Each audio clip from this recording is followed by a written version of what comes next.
राधिका बरसाने वारी की जय। राधे राधे।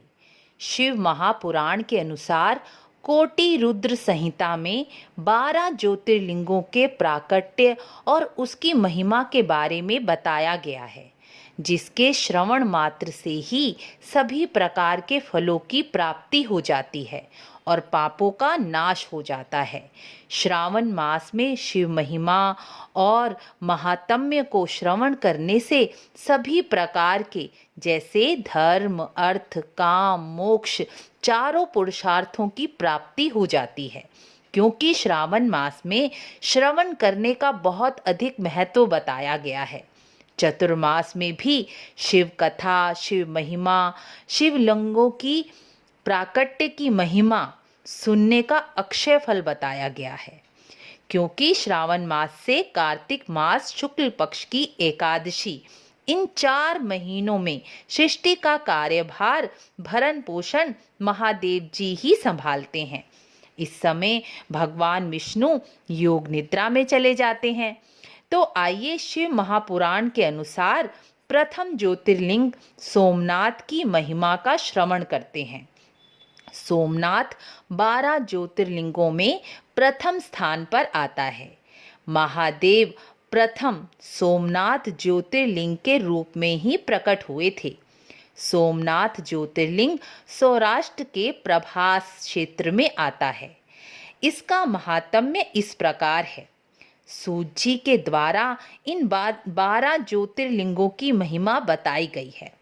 तो सूत जी कहते हैं कि प्रजापति दक्ष ने अपनी 27 कन्याएं जैसे अश्विनी, रोहिणी आदि का विवाह चंद्रमा से किया था।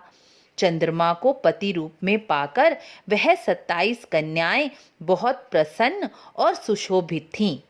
उन सब पत्नियों में एक पत्नी का नाम था रोहिणी। वह बहुत ही सुंदर थी। एकमात्र वही चंद्रमा को विशेष प्रिय हो गई। इस कारण दूसरी पत्नियां स्वयं को अपमानित अनुभव करने लगी और दुखी हो गईं। दुखी होकर वह अपने पिता दक्ष को अपना दुख बताने चली गईं। यह सब सुनकर दक्ष भी दुखी हो गए और चंद्रमा को विनम्रता पूर्वक शांति से समझाया। दक्ष ने कहा, हे चंद्रमा, तुम निर्मल कुल में उत्पन्न हुए हो। तुम्हारे साथ विवाह करके तुम्हारे आश्रय में रहने वाली जितनी स्त्रियां हैं, उन सबके लिए तुम्हारे मन में समान रूप से प्रेम होना चाहिए। इस प्रकार तुम किसी को अधिक और किसी को कम प्रेम नहीं कर सकते। अब तक तुमने जो किया सो किया। अब आगे तुम ऐसा विषमता पूर्वक व्यवहार मत करना, क्योंकि ऐसा व्यवहार नरक में डालने वाला होगा। सूत जी कहते हैं, हे महर्षियों, अपने दामाद को समझाकर प्रजापति दक्ष घर लौट आए, लेकिन चंद्रमा ने उनकी बातों पर कोई ध्यान नहीं दिया और अपना व्यवहार सही नहीं किया और रोहिणी में इतने आसक्त हो गए कि दूसरी पत्नियों का आदर नहीं कर सके। दक्ष इस बात को जानकर बहुत दुखी हुए। फिर चंद्रमा के पास जाकर बहुत बार समझाया, लेकिन चंद्रमा नहीं माने। एक बार दक्ष दुखी होकर चंद्रमा के पास जाकर बोले कि मैंने तुम्हें अनेक बार समझाया है, लेकिन तुम मेरी बात नहीं मान रहे। इसलिए आज मैं तुम्हें श्राप देता हूँ कि तुम्हें क्षय रोग हो जाए। सूत जी कहते हैं, राजन, दक्ष की इतना कहते ही चंद्रमा क्षय रोग से ग्रस्त हो गए। चंद्रमा के क्षीण होने से सब और हाहाकार मच गया, क्योंकि इससे प्रकृति में भी असंतुलन पैदा हो गया था। देवता भी दुखी हो गए।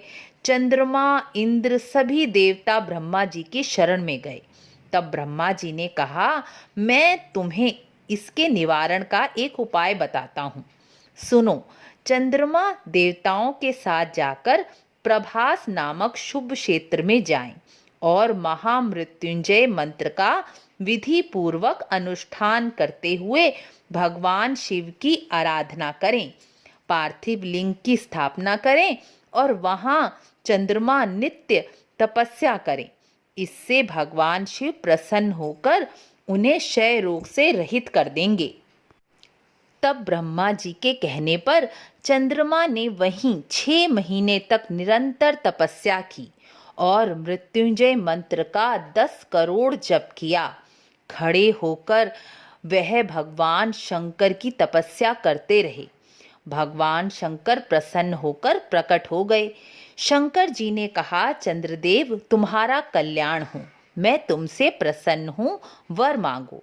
तब चंद्रमा बोले, शंकर जी आप मेरे शरीर के इस क्षय रोग का निवारण कीजिए।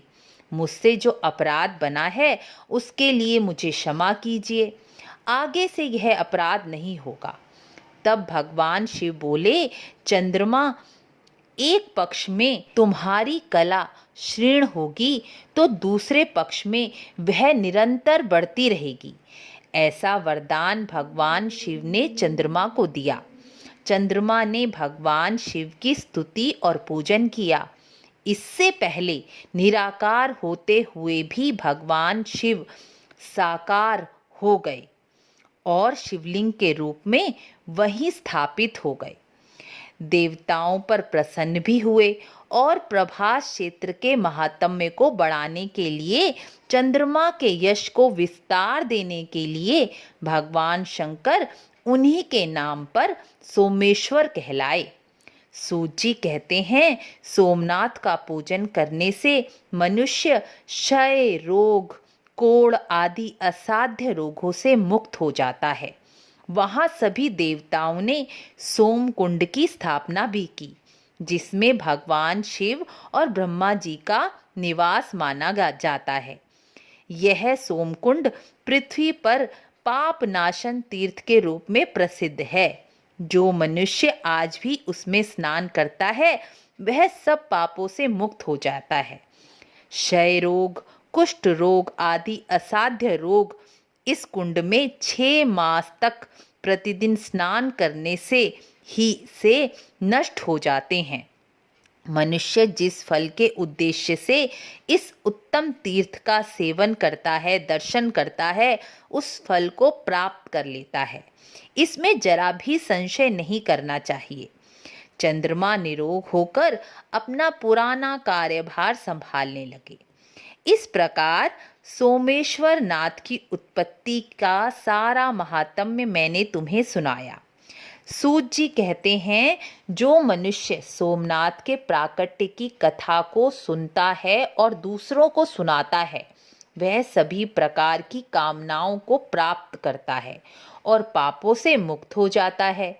यदि आपको वीडियो अच्छी लगी हो तो वीडियो को लाइक, शेयर, सब्सक्राइब ज़रूर करें और शेयर तो ज़रूर करें, जिससे अधिक से अधिक मनुष्यों तक 12 ज्योतिर्लिंगों के महात्म्य की कथा पहुँचे और वह इसे सुनकर लाभ प्राप्त कर सके। तो मिलते हैं अगले ज्योतिर्लिंग के प्राकट्य की महिमा को लेकर। राधे राधे।